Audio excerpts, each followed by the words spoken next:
Fala galerinha, tranquilo? Beleza? Estamos de volta aí mais um vídeo sobre a lei de licitação. Vamos dar seguimento aqui ao nosso estudo, aula 3. Você deve ter achado meio esquisito o título dessa aula, a obrigatoriedade de licitar, porque lá na primeira aula, se você lembrar bem, a gente já falou mais ou menos sobre isso, a condição de ser obrigatório, quem tem obrigação, blá blá blá.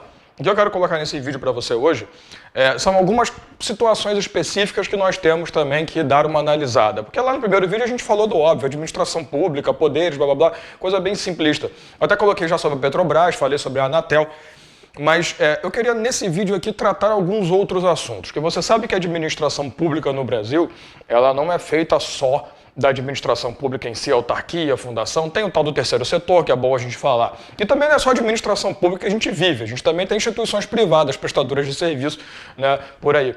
Então, a ideia desse vídeo hoje é nós atingirmos algumas outras situações que não sejam meramente autarquia, fundação pública, aqueles gestores da administração direta e indireta que a gente já está meio de saco cheio de falar. Então eu trouxe para você aqui algumas entidades que podem ser cobradas na sua prova e que você precisa tomar conhecimento de como funciona a questão da obrigatoriedade de licitar em cima de cada uma delas, belezinha? Então vamos atacar algumas situações específicas. Tudo começa com, sim, a gente já falou, mas é só para a gente poder reafirmar isso, porque lá na primeira aula eu falei em relação à Constituição. Agora nós vamos falar em relação à própria Lei 8666. Artigo 1º e parágrafo único dessa Lei de Licitações e Contratos, ela vai dizer para você que a administração pública direta, indireta, toda, e todos os poderes da União, dos estados, municípios, Distrito Federal têm obrigatoriedade de licitar para qualquer tipo de atividade, obra, serviço que venha a realizar aí para frente. Claro, nós vamos falar em vídeos futuros sobre inexigibilidade, sobre possibilidade de dispensa, mas a regra, nós já falamos sobre isso, é que é obrigatório licitar. Então, a primeira parte, a administração pública e todos os poderes de todos os entes da administração direta, isso você já sabe, está no artigo 1º. Mas vamos começar a perguntar sobre esses caras aqui. Primeiro, os conselhos de classe.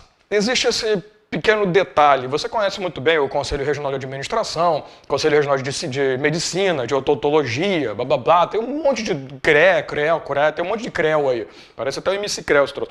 Tem um monte de conselho regional aí que você conhece, conselho de administração em si, de classe. Quem são esses caras? Você sabe que os conselhos de classe, eles naturalmente são entidades, obviamente, formadas pelo direito público, que tem o poder de regência e controle sobre alguma coisa. Considera-se que conselhos de classe possuem toda a sua característica para serem entidades que façam parte da composição da administração pública indireta através da comparação com a autarquia. Então, a regra é que os conselhos são autarquias, que essas autarquias têm o poder de gestão, o poder de administração e são todas formadas pela compatibilidade pelo sistematização do direito público. Então, pela lógica, um conselho de classe tem obrigatoriedade de licitar. Por quê? Por ser comparado a uma autarquia, por ser considerado uma autarquia administrativa. Tranquilo? Então, veja bem, o que aconteceu?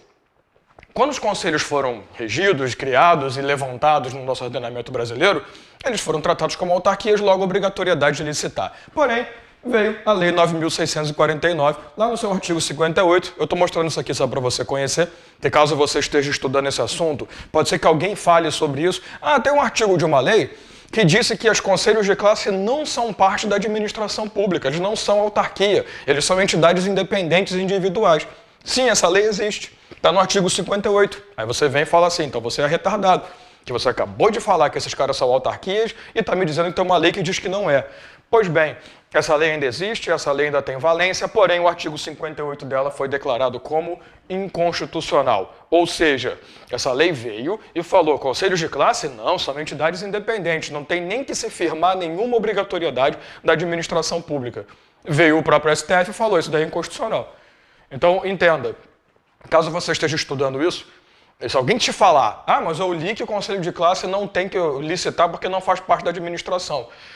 Embasado numa lei, essa lei ainda existe, ainda tem valência, porém, o artigo da lei que retirou os conselhos dessa composição foi considerado inconstitucional. Então, hoje, a menos que algum dia derrubem a inconstitucionalidade do que é inconstitucional, hoje, os conselhos de classe são obrigados a licitar. Ponto. Por fazerem parte da composição da autarquia. Beleza até aqui? Aí veio o STF. O STF chegou e falou assim, nem todos os conselhos de classe terão obrigação de licitar. Através do julgamento da ADI número 3026, Ação Direta de Inconstitucionalidade, para quem não conhece isso aqui, a OAB, o Conselho de Classe dos Advogados do Brasil, a Ordem dos Advogados do Brasil, foi considerada uma entidade independente, sui generis, acima das composições naturais. Individual, própria. O que significa isso?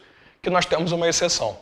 Uma questão que eu falei para você, que os conselhos de classe no Brasil são todos ligados à administração pública e dependem de licitação, tá certo, não tem nada demais nessa história. Agora, uma questão que diga para você que todos os conselhos, sem exceção, são obrigados, está errado, porque existe uma exceção à regra, e essa exceção é a OAB. Então toma cuidado com o tipo de prova que você está fazendo. Ah, estou fazendo prova para a CESP. Lembre-se que a CESP tem aquela característicazinha, né? Se ela não fala, não considera. Então, o incompleto da CESP não está errado. Conselhos de classe têm a obrigação de licitar. Perfeito.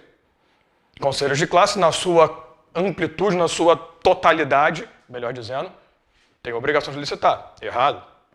Então, se falou em conselho de classe, tu nem pensa na OAB, a menos que a própria questão fale. Agora, vem uma FCC, uma FGV da vida, se te perguntar isso, é claro que ele vai trazer isso para você.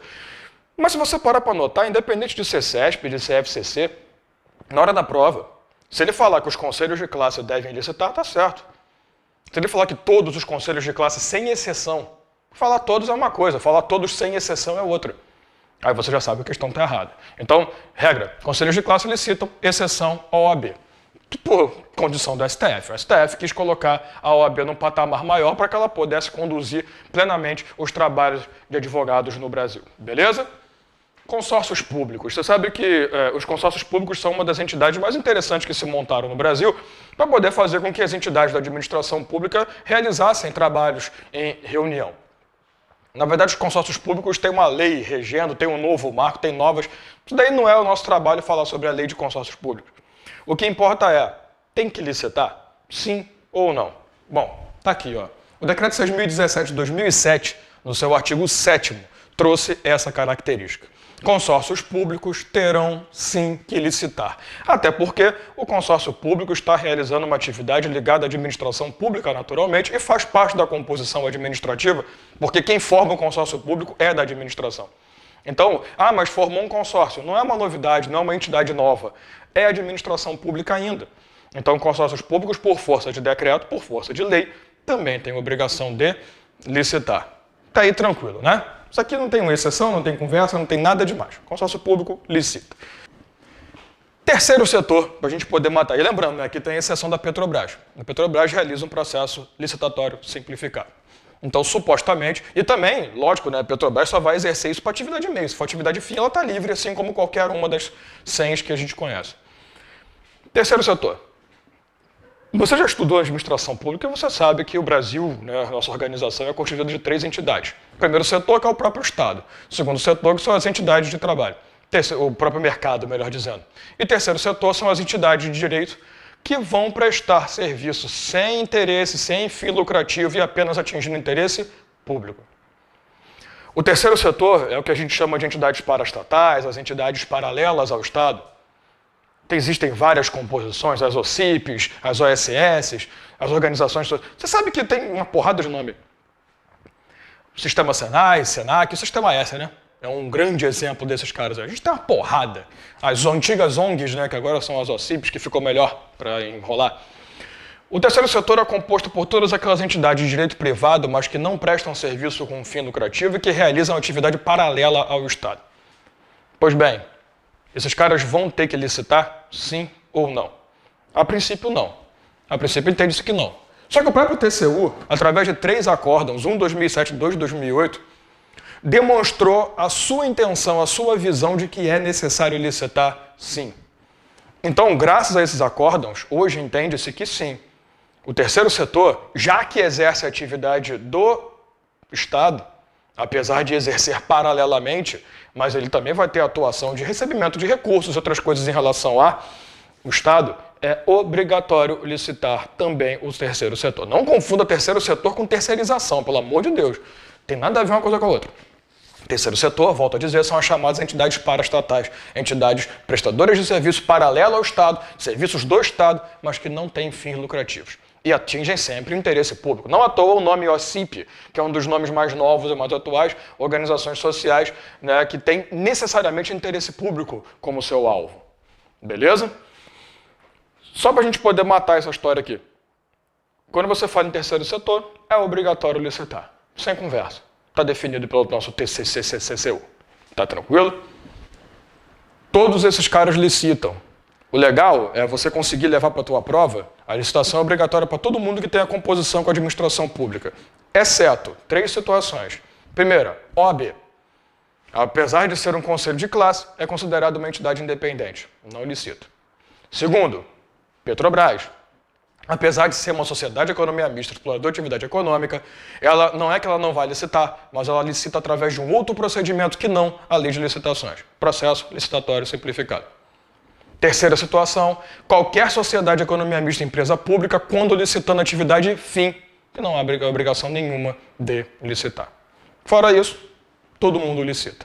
Tranquilo? Então a intenção dessa aula 3 é poder bater esse detalhe, caso você venha fazer uma prova do OAB, uma prova de receita, uma prova um pouco mais complexa, e ele queira cobrar de você essas condições de licitação. Tranquilo? Próximo vídeo a gente começa a falar sobre inexigibilidade e dispensas de licitação. Um abraço.